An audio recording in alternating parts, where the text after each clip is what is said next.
Once upon a time, in the chilly land of Snowyvale, there lived a little penguin named Pip. Pip had a big dream: to paint the most beautiful ice floe anyone had ever seen.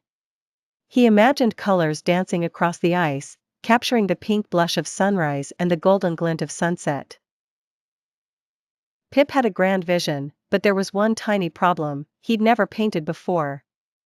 His flippers fumbled with the brushes, and his first attempt looked more like a splashy soupy mess than a masterpiece. The blues mixed into the reds, creating a purply puddle that didn't quite resemble the elegant ice he had envisioned. "Oh dear," sighed Pip, looking at his soggy canvas. "Maybe I'm not meant to be a painter." His little heart felt heavy, and he thought about giving up. But then, his best friend, Tilly the snowy owl, fluttered down beside him. "Don't be discouraged, Pip," Tilly chirped kindly. "Even the best painters started with a few splatters. It just takes practice." Pip lifted his eyes to meet Tilly's. "Do you really think so?" he asked hopefully. "Absolutely," exclaimed Tilly with a reassuring nod.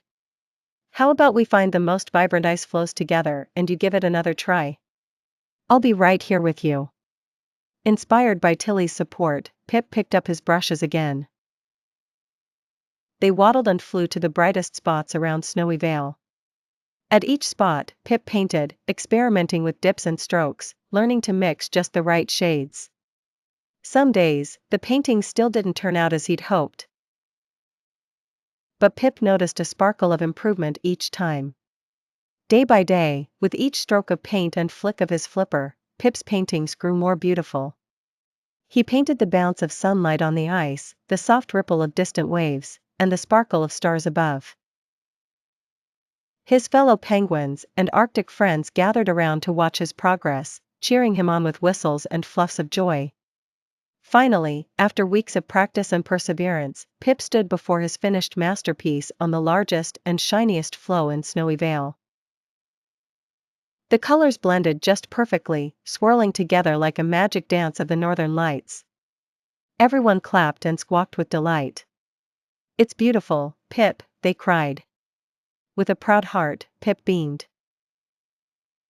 "I couldn't have done it without trying, and without the help and encouragement from you all, especially my best friend Tilly." And so, Pip the penguin discovered that while talent can start a journey, it is practice, resilience, and a little help from friends that can truly bring dreams to life. The ice floes of Snowyvale glistened with his art, and he knew that his persistence